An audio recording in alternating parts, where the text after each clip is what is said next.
സുഭാഷിതം. വിലാപങ്ങളുടെ പുസ്തകം 2-ാം അധ്യായത്തിന്റെ 19-ാം വാക്യം. രാത്രിയിൽ യാമാരംഭത്തിങ്കൽ എഴുന്നേറ്റ് നിലവിളിക്ക. നിന്റെ ഹൃദയത്തെ വെള്ളം പോലെ കർത്തൃസന്നിധിയിൽ പകരുക. വീതിയുടെ തലയ്ക്കലൊക്കെയും വിശപ്പുകൊണ്ട് തളർന്നു കിടക്കുന്ന നിന്റെ കുഞ്ഞുങ്ങളുടെ ജീവരക്ഷയ്ക്കായി അവങ്കിലേക്ക് കൈമലർത്തുക. Arise, cry out in the night, as the watches of the night begin. Pour out your heart like water in the presence of the Lord. Lift up your hands to Him for the lives of your children, who faint from hunger to every street corner. യെരുശലേമിന്റെ നാശം ദൃക്സാക്ഷിയായി കണ്ട യിരെമ്യാവിന്റെ വേദനാജനകമായ വിലാപ കാവ്യമാണ് ഈ പുസ്തകത്തിന്റെ ഉള്ളടക്കം. 5 കവിതകൾ അടങ്ങിയിരിക്കുന്നു. സാഹിത്യപരമായ എബ്രായ അക്ഷരമാല ക്രമത്തിലാണ് ഈ പദ്യങ്ങൾ രചിച്ചിട്ടുള്ളത്. എബ്രായ ഭാഷയ്ക്ക് 22 അക്ഷരങ്ങളാണുള്ളത്. 1-ാം അധ്യായത്തിൽ യെരുശലേമിന്റെ നാശത്തെക്കുറിച്ചാണ് പ്രവാചകൻ വിലപിക്കുന്നത്. പട്ടണം ശൂന്യമായത് അതിന്റെ കഠിന പാപം മൂലമാണെന്ന് ഓർത്ത് കരയുകയാണ്. 2-ാം അധ്യായത്തിൽ ദൈവത്തിന്റെ കോപം യെരുശലേമിലേക്ക് വന്നതോർത്ത് നിലവിളിക്കുന്നു. ജനക്കൂട്ടങ്ങൾ വാളാൽ നശിച്ചു. യെരുശലേം നഗരവും ദേവാലയവും പൂർണ്ണമായി നശിക്കപ്പെട്ടു. ചുറ്റുപാടുമുള്ളവർ അവരെ നോക്കി പരിഹസിച്ചു. എല്ലാ ദുഃഖങ്ങളും പ്രയാസങ്ങളും അവസാനിപ്പിക്കുവാൻ ദൈവത്തിലേക്ക് മടങ്ങി വരുന്നതാണ് പ്രതിവിധി എന്ന് പ്രവാചകൻ ഉദ്ബോധിപ്പിക്കുന്നു. ദൈവം പാപത്തെ വെറുക്കുന്നു, എന്നാൽ പാപികളെ സ്നേഹിക്കുന്നു. രാത്രിയിൽ യാമാരംഭത്തിങ്കൽ എഴുന്നേറ്റ് നിലവിളിക്കുക എന്ന് പറഞ്ഞിരിക്കുന്നത് സിയോൻ പുത്രിയെ അഭിസംബോധന ചെയ്തുകൊണ്ടാണെന്ന് 18-ാം വാക്യത്തിൽ നിന്ന് മനസ്സിലാക്കാം. സിയോൻ പുത്രി എന്നുള്ള പ്രയോഗം ഒരു പ്രത്യേക സ്ത്രീയെയോ വ്യക്തിയോ പ്രതിനിധീകരിച്ചല്ല എന്ന് വേദപണ്ഡിതാക്കന്മാർ പറയുന്നു. ദൈവം എല്ലാ സൃഷ്ടികളുടെയും സ്വർഗീയ പിതാവാണെന്ന് നമുക്കറിയാം.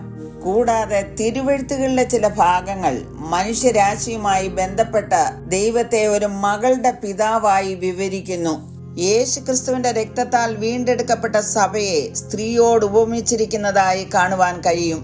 പറഞ്ഞതിന്റെ ഉദ്ദേശം മറ്റൊന്നുമല്ല, രാത്രിയാമങ്ങളിൽ എഴുന്നേറ്റ് നിലവിളിക്കേണ്ടത് സകല മനുഷ്യരുമാണെന്ന് ഇതിൽ നിന്ന് മനസ്സിലാക്കുവാൻ കഴിയും. ഇവിടെ യെരുശലേമിന് സംഭവിച്ചതുപോലെ നമ്മുടെ ജീവിതത്തിലും പല പതനങ്ങളും ഉണ്ടായേക്കാം.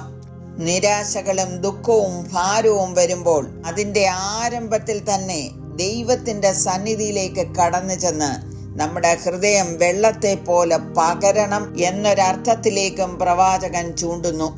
ഏതൊന്നിന്റെയും ആരംഭത്തിൽ തന്നെ ദൈവസന്നിധിയിൽ കടന്നു ചെന്ന് നമ്മുടെ ഹൃദയം പകരുകയാണെങ്കിൽ ദൈവം നമ്മെ സഹായിക്കുവാൻ കൂടെയുണ്ട്. വീതിയുടെ തലയ്ക്കൽ അനേകായിരങ്ങൾ നശിച്ചു പോകുന്നു, അവർ ജീവന്റെ രക്ഷ പ്രാപിക്കുന്നില്ല.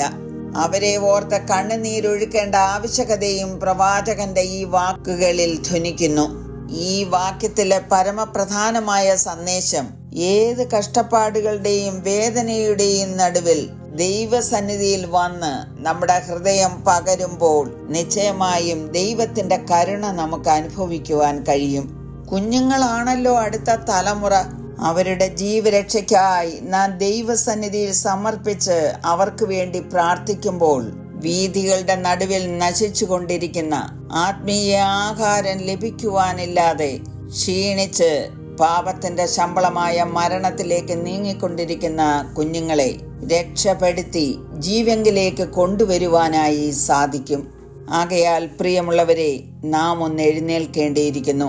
ക്ഷീണിച്ചും തളർന്നും മടുത്തും കിടക്കയിൽ കിടക്കുവാനല്ല, നശിച്ചു പോകുന്ന ജനങ്ങൾക്ക് വേണ്ടി എഴുന്നേറ്റ് പ്രാർത്ഥിപ്പാൻ ഏവരെയും ദൈവം സഹായിക്കട്ടെ എന്ന് പ്രാർത്ഥിക്കുന്നു.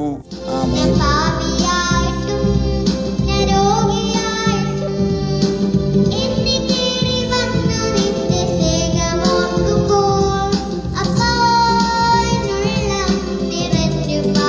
Thank you.